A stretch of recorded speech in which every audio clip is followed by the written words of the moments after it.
of golf across Nigeria and of Africa as well. 72-hole golf course there doing the state proud. Meanwhile, we'll go to handball now, and leaders of the first stanza of the 2023 Handball League, Niger United of Mina, and of course Safety Babes of Abuja have returned to court this Tuesday for their quest for the top prize. This is, you have to look at it at every point in time. Handball doesn't seem to be getting the kind of currency we expect here in Nigeria. But again, the league is on. Well, I think we have to give some level of credit to the hierarchy of the Handball Federation here in Nigeria. Yes, they may not be garnering that kind of, support, that kind of followership, and that kind of development that ordinarily we should expect. But we remember very well in the 90s, the 80s, and the 90s, handball used to be one of our areas. But I think we have to give credit to them. They finished the first stanza, went for the break, and this time around they're returning back, and this time around the second phase will be held in Lagos. First phase, I think, was held in Delta, the Samuel Media Stadium, and this time around they are moving to Lagos. So we just, need to just applaud the organizers. Well, organizers of Handball League here in Nigeria, it can only get better. It can only get better, according to Sarah. There are a total of 22 teams made up of 10 female teams and 11 male teams are in action, and we just hope that we can get some support. Bayelsa seem to have a strong handball team that can bring glory to the state. Yeah, they do have a very strong handball team, and I think they are doing well. They've always done well when the subject is handball, and I think they stand in a good position to probably even win it. But then for me, I'm not so happy that we don't have a Rivers State handball team participating in this handball league. But then I think the managers of the Rivers State Handball League will be in a better position to explain to us why we don't have our team, participating. Away from handball, let's go to curling now. And Nigeria, the only African country to qualify for the 2024 Youth Winter Olympics, is facing a major challenge, and this has to do with raising enough funds, to sponsor the team ahead of a very strong competition coming up in South Korea, Gwangwang to be specific, because the president of the Nigerian Curling Federation, Damilola Daniel, only yesterday revealed that the federation is running from pillar to post and a bit of getting funds to at least get a proper campaign exercise ahead of the competition that takes place in South Korea. This is sad. Should we be crying at this last moment about funds to sponsor a Nigerian team at an international event? Funding has always been a problem, with Nigerian sports, and that's been the bane of, the development of sports here in Nigeria. Unfortunately, curling itself, is not a very popular sport, and I'm sure they are even having it even tougher. But we hope that, the fact that we are the only country qualified from the African continent to be at the Paris Olympics, we hope that before the deadline of when they are supposed to arrive, they probably would have been able to get a bailout, and then, go out. Because you need, to keep yourself in shape. And the only way to keep yourself in shape, to keep the team in shape, ahead of the Olympics proper, is to see that they get involved in different competitions, month in, month out, as they prepare towards the Olympic proper. Curling Federation has just about 6 days to make an impact ahead of the Olympic Games. Before then, they have an international competition in South Korea, and I think the Curling Federation really needs support from the international, business community, and of course, government as well, since curling is not a very popular sport. Well, there's nothing wrong there. It won't be bad even if they get support from the international communities. You said international communities, and you said, I beg your pardon. So I think if you're getting from the business community, you're getting from those, at the helm of affairs here in Nigeria, and you also get support from the international community, I think it's still a plus. Well, curling looks more, nobody will want to support you against their own country. But again, like we said, curling is not very popular here in Nigeria. But we have some, curling athletes that are outside of Nigeria who will be representing the country at the end of the day. And you see, one thing that helps some of these, not very popular sports is the fact that they have, the athletes representing the country outside, and some of them are doing, a little bit, pretty well. So they support the federation. We hope that at the end of the day, it's not just these athletes abroad who represent us that will support. We hope that this Ministry of the Federal Ministry of Sports. Curling, we don't have the habitat or the environment good for the curling event. And that's why we have more of, the athletes representing us abroad. So what we are saying is that do not leave everything in the hands of these athletes, representing us abroad. The fact is that they represent Nigeria and not themselves. Well, the T20 World Cup qualifiers are here in cricket, and the Nigerian Cricket Federation has released a 15-man squad for the men's senior team, popularly called the Yellow Greens, ahead of the United States and, of course, West Indies 2024 International Cricket Federation T20 World Cup qualifiers will be played in Namibia in the next couple of days from now, November 20th to be specific, to the first. More about cricket.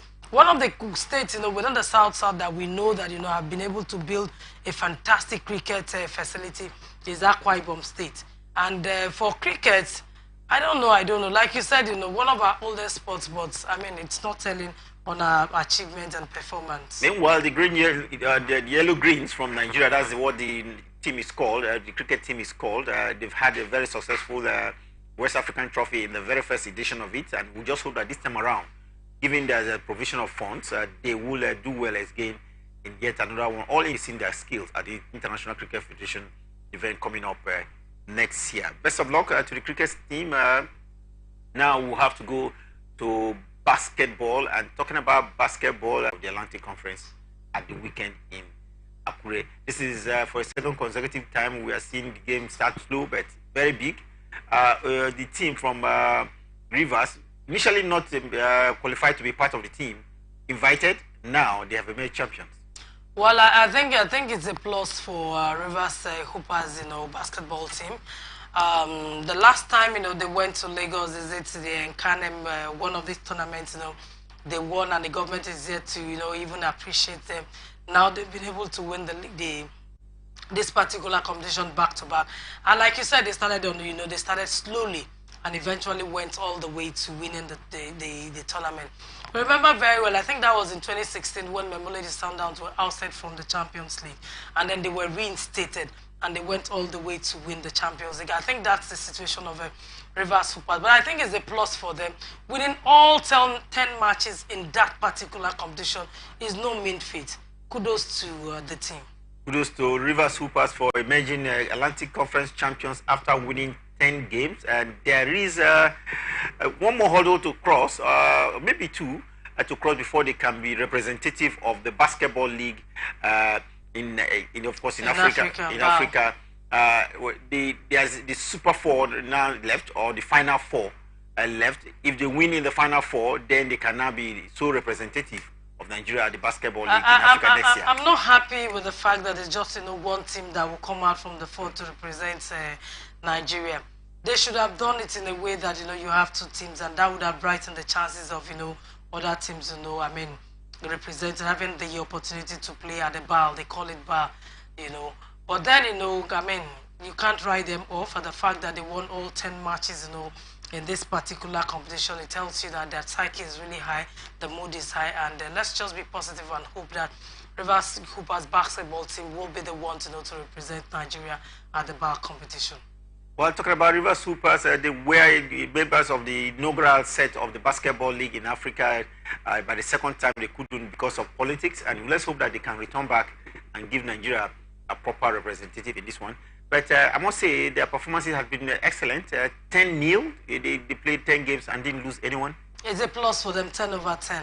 No mean feat. No mean feat for Rivers Hoopers. They are back to Port Harcourt in the last few hours, and we hope that by the next few days they will return back for the basketball league Final Four, and from where they should emerge. Well, I think one thing the team needs at the moment now, the fact that they are going for the Super Four, that seems to be the toughest for me. So they should be well motivated so that their psyche and all of that will be very high, given the form they are in right now. So if they get some level of motivation, I think that will add to their form at the moment. Well, let's go to, of course, top-level basketball now, and it has to be the NBA. Talking about the NBA, we've seen some couple of results of matches played in the early hours of this morning, and the one that is of big attraction is the LA Lakers fixture against Portland Trail Blazers. It ended 116 to 110 in favor of LA Lakers. Without their big man, LeBron James, 38 years of age, sat out because of injury concern in this fixture. And they won after all without the biggest player that has spent 21 seasons in the NBA. Well, we've seen cases where the danger man of the team is not there, and sometimes they even get to do better. I mean, a typical example is Tottenham, they are in the absence of a Hurricane, even though they seem to be sleeping at the moment. But then truth has to be told. I mean, they are a big side, and of course, even in the absence of their danger man, I should think that they will be able to do well. But one good thing about basketball is that even at the age of 38, you see the players still doing pretty well, as against the 8-year-old LeBron James sitting out due to injury concern. This is the first time this season he's having to stay out because of injury. At this age, we don't expect him to play all the games. But for 2023-2024 basketball season, this is the very first time LeBron James will sit out. And incidentally, his team has had a 6-point win. Talking about 6-point win in the NBA, in the early hours of this morning, we saw yet another 6-point win between Golden State Warriors and Minnesota Timberwolves. It was the same 110 and 116 for Timberwolves, the away team there. It doesn't come easy when you travel all the way to the Golden State and of course do win the home side. For me, this was a very big result for Timberwolves. I should think that basketball is even more fierce over there and the NBA, because if you look at the wins between the different clubs that play, you find out that the wins, I mean the points gap is very close. But like you said, a big win. Big win indeed. And talking about big win, we saw Oklahoma City Thunder beat Phoenix Suns, and it was an away win, 111 to 99 points. Phoenix Suns not able to make up 100 points in this fixture. I think no two games can. Football, it's been a weekend of top-level action, especially in the Premier League, where there was an 8-goal thriller at Stamford Bridge. When we come back from the break, we'll cover the details of all that happened at the weekend.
The Billie Jean King Cup is one big tournament in the world of tennis, and Canada has claimed her very first edition of the competition, the very first title of the Billie Jean Cup, as they beat their representative Leila Fernandez. This sealed a 2-0 win over Italy in Seville at the weekend. 21-year-old Leila Fernandez beat Jasmine Polini 6-2, 6-3 to emerge as champion. This is interesting.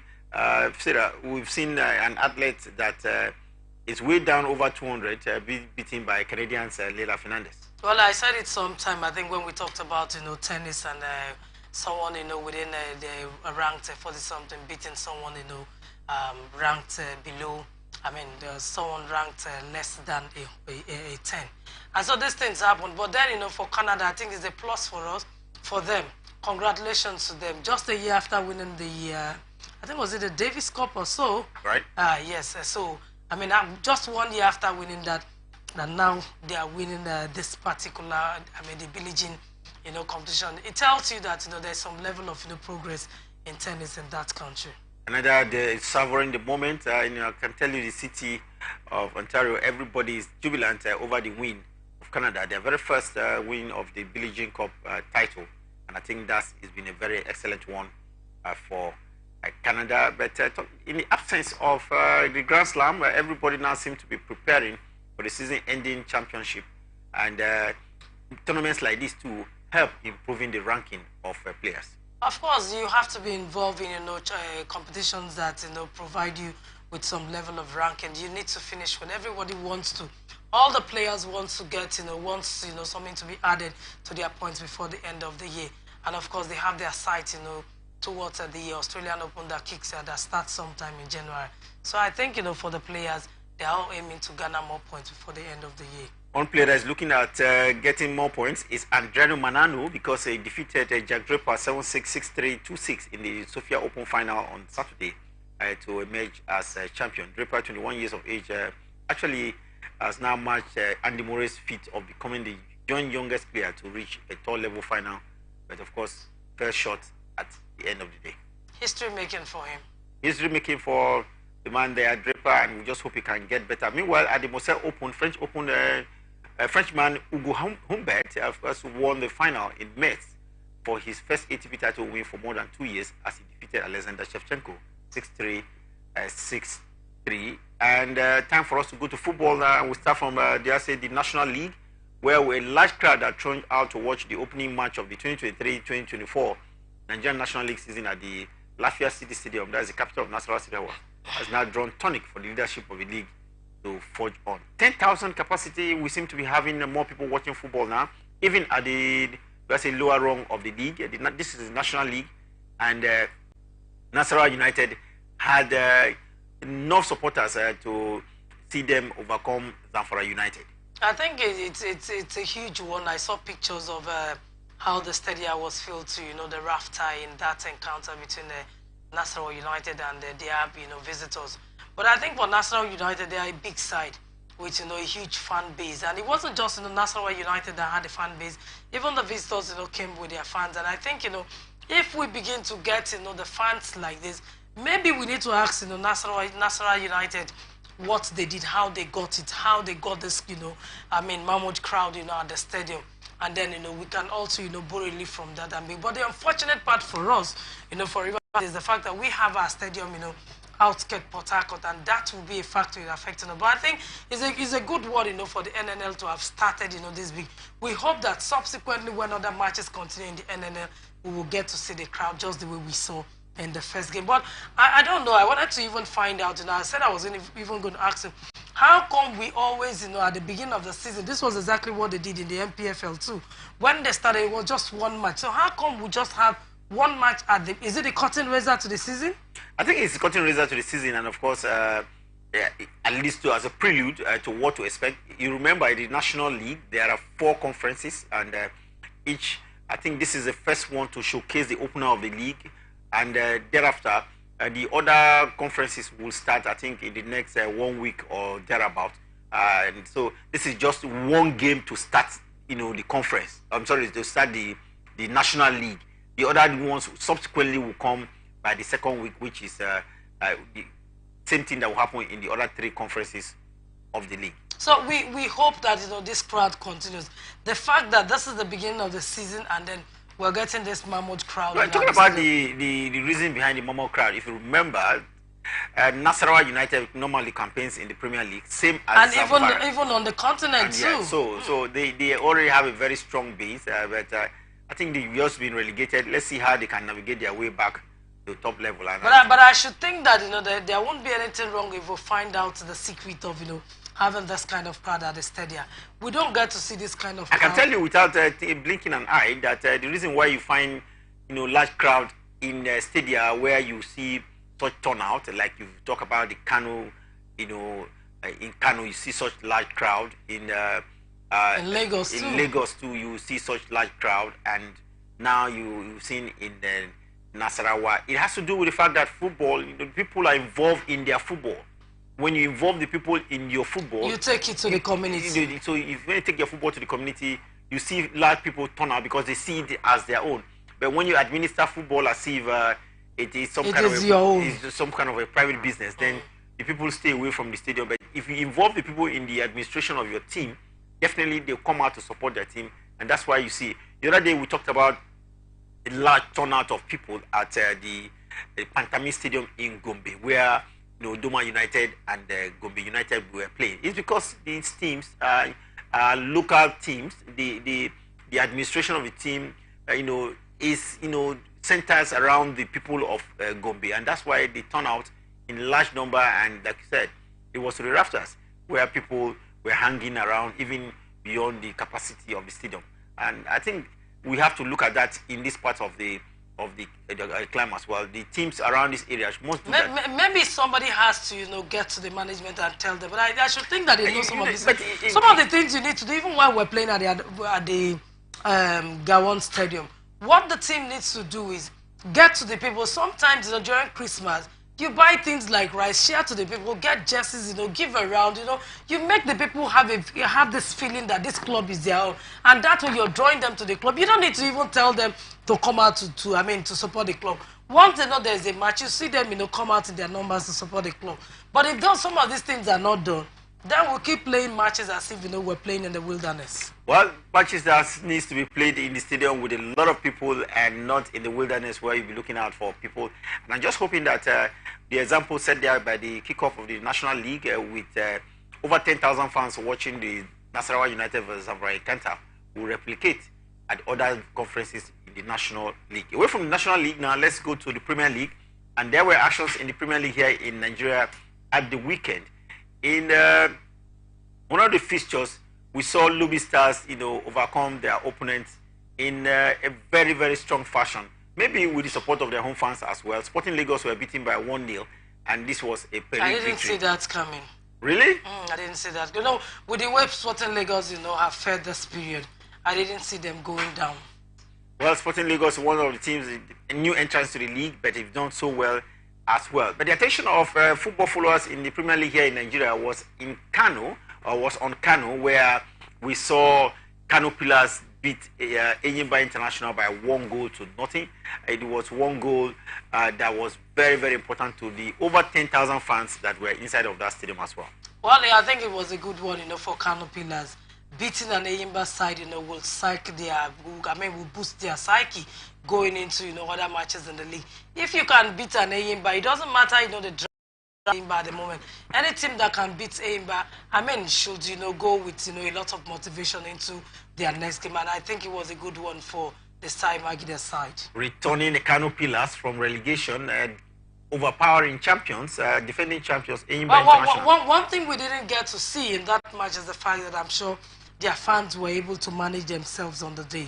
Yes, we've seen fans of Kano Pillars being sanctioned in the past, but if you know, Enyimba has a lot of followership as well in Kano, and so it has to do with the you have a lot of Igbo people in Kano. So it turned out to be one where the fans enjoyed the spectacle. 1-0 ended. There was a goal disallowed from Enyimba there, but I think the fans were satisfied at the end of the day. There was no fracas. I'm not too sure sanctions will be coming their way as well. Meanwhile, Plateau United were trashed by Abia Warriors by 3-1. Abia Warriors not having a very good time in the last 10 games of the season. Well, I feel for them. 3 seasons ago, they had, shaky start, and then they struggled and narrowly escaped, relegation, and they've continued, in that fashion. But then, the former chairman of the side, Pastor Emeka Enyama, was very optimistic, before the kickoff of last season that they were going to, play on the continent. But that didn't happen.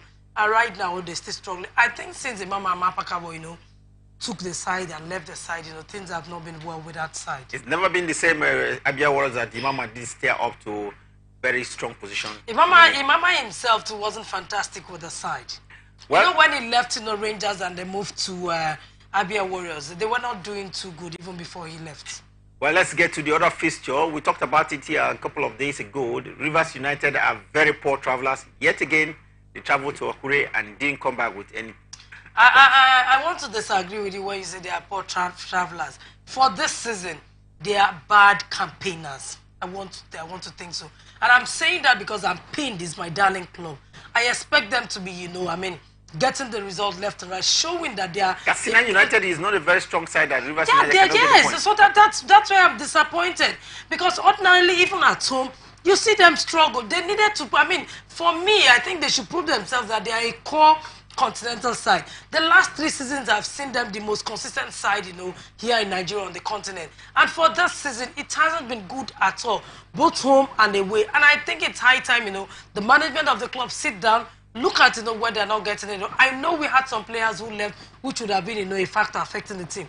But if those are the areas, I should think that the handlers know better to have replaced, those, players that left with players of that same level or players that are even better than them. So we just hope that, in the nearest future, they will be able to do something and start turning out, and churning out results. Casino United beating Rivers United by 1-0. It was the share It helped them because, they were right down, at the relegation spot. So with that win against Rivers United, they move out of the drop zone.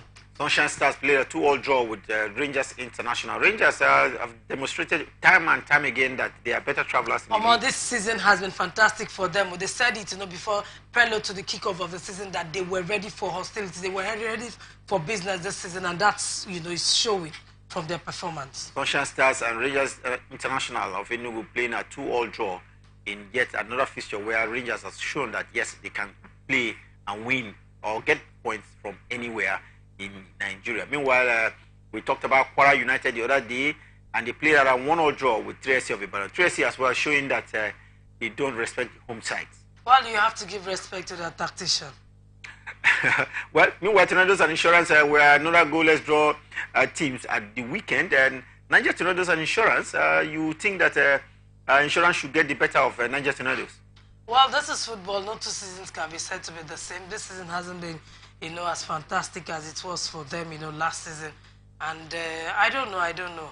This is, football, and like we always say, no 2 games can be the same. If you're looking for a high scorer in the Nigerian Premier League at the weekend, then it has to be the encounter at Ikene Stadium, where Remo Stars Pumel Gombe United the biggest winners they are in the Nigerian Premier League. 4-0 it's ended. And, if there are 2 teams, I've actually been given a lot of respect to, which I also still give respect to Rivers United. But I think, 2 teams that have shown that, based on their performance this season, I think I want to give credit to Remo Stars and Sporting Lagos. But for Remo, massive win for them. Very massive. I must tell you, the highest scorer in the Premier League here in Nigeria at the weekend.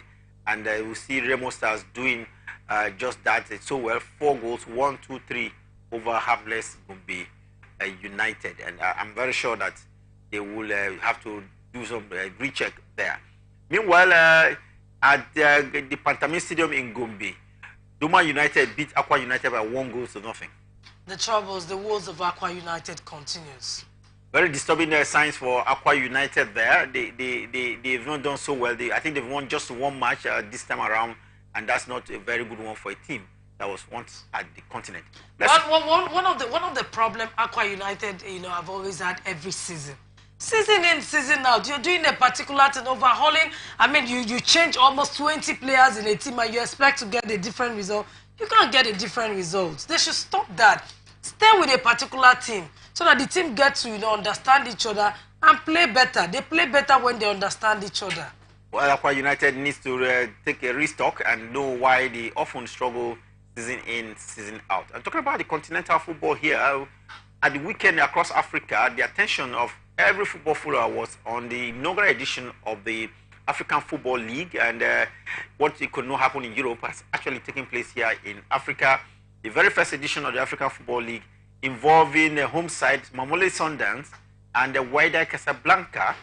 In the first leg of the 2-legged final, we saw Wydad beat Sundowns of South Africa by 2-1. But in the return leg fixture at the nearly 20,000 stadium in Loftus in Pretoria, it was 2-0 in favor of the home side, Maole Sundowns, and that entitled them to the $4 million prize money, one of the highest you can find in African football. Oh, what a whooping sum of money going the way of Mamelodi Sundowns. And when we saw the first leg, ending in favor of, Wydad, and of course, from the performance of Wydad, I felt, Wydad where they were 1 leg, into the final, they were going to claim that money. But then, it went the way of, Sundowns. And I'm beginning to wonder, how did Sundowns now beat, Wydad 2-0? Well, they say in our local palace, come out for a man's salary. Oh, well, this is the very first time Sundowns will be definitely winning. I understand they will return to Nigeria on tomorrow. and they hope that they do take out their counterparts in the return leg fixture that comes up in the next 7 days from now. We wish them the very best of luck. And talking about Nigerian teams in action, this Thursday at the Godswill Akpabio Stadium in Uyo, it will be Nigeria versus the Lesotho side, the Crocodiles of Lesotho. And preparations are in top gear. The head coach of the team, Jose Pesero, has arrived Uyo ahead of the team that is expected to trickle in later today. Well, this is a continent with animals, animals, has been named as, clubs that were going, super Eagles going up against The Crocodiles of, Lesotho. Well, I've not seen a continent where almost all the, club sides and national teams are being named by animals. But then, we'll go into that on a lighter note. We'll go into this encounter, and like I said about, the girls, I do not think that, the Crocodiles should pose any threat, to the Super Eagles. Given the quality of, the quality of players in our team, look at, the quality in that, our striking department. We just, we should just, it should be an easy ride for the Super Eagles of Nigeria. But then, like I said last week, one word there is caution, because there are no more easy games, and it looks like, every team that plays the Super Eagles, be it Brazil, be it on the African continent, Argentina, outside the African continent, they want to play their lives out, and so this time around, things have been very difficult. Matches have been very difficult for the Super Eagles. But I should think that, it should just be a stroll in the park for the Super Eagles. Stroll in the park for the Super Eagles of Nigeria this Thursday at the Godswill Akpabio Stadium. They will take on their counterparts ahead of the World Cup qualifier coming up in 2026. We just hope that this should not be a problem at all.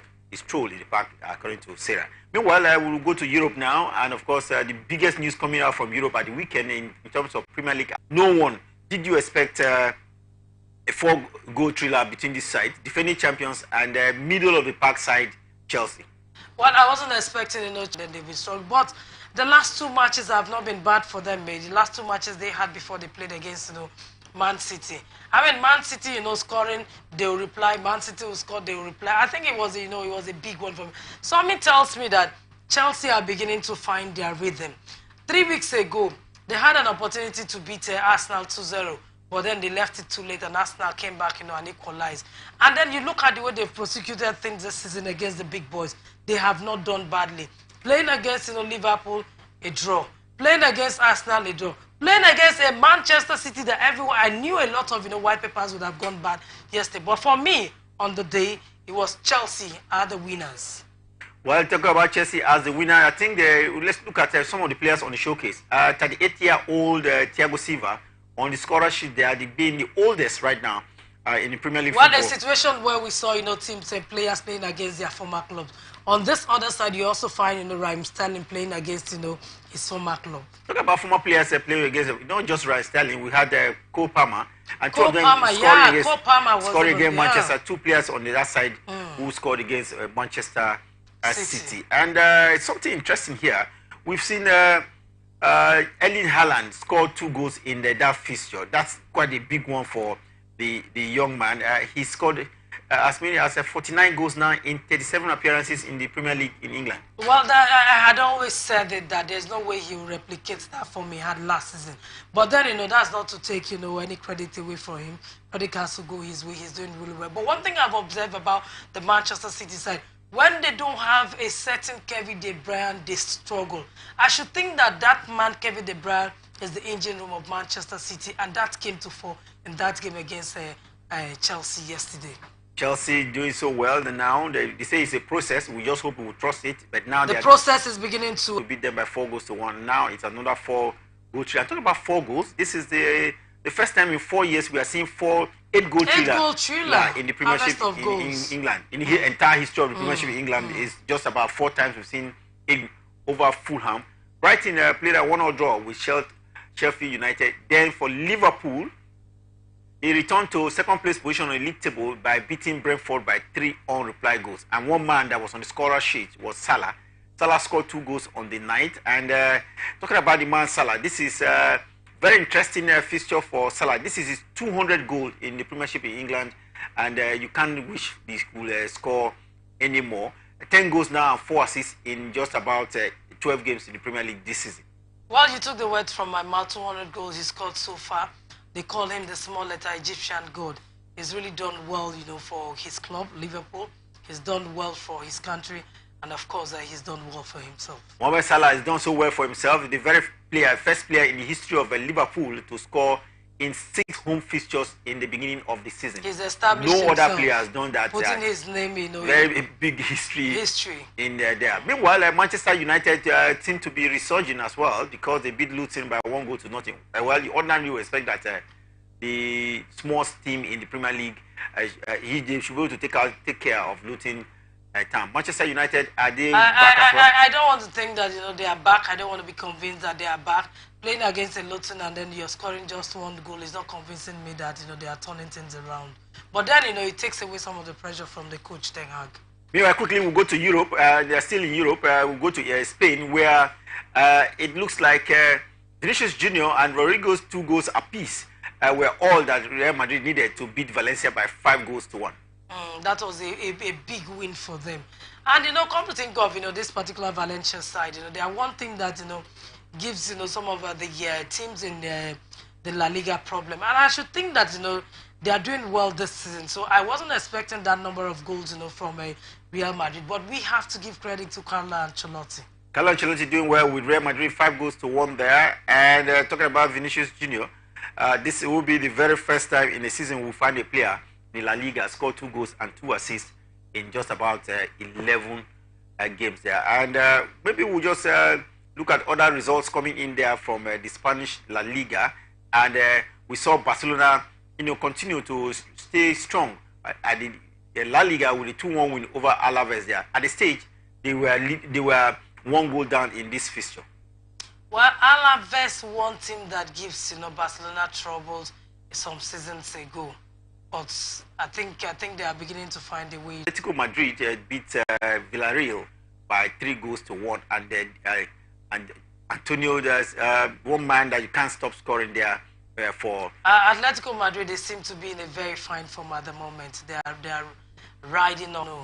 They are doing pretty well at the moment. Osasuna played out a 1-1 draw with Las Palmas in the other result in the La Liga. Quickly, we'll look at what has happened in the French League 1. And talking about French League 1, we've seen a situation where the team on his shoulder.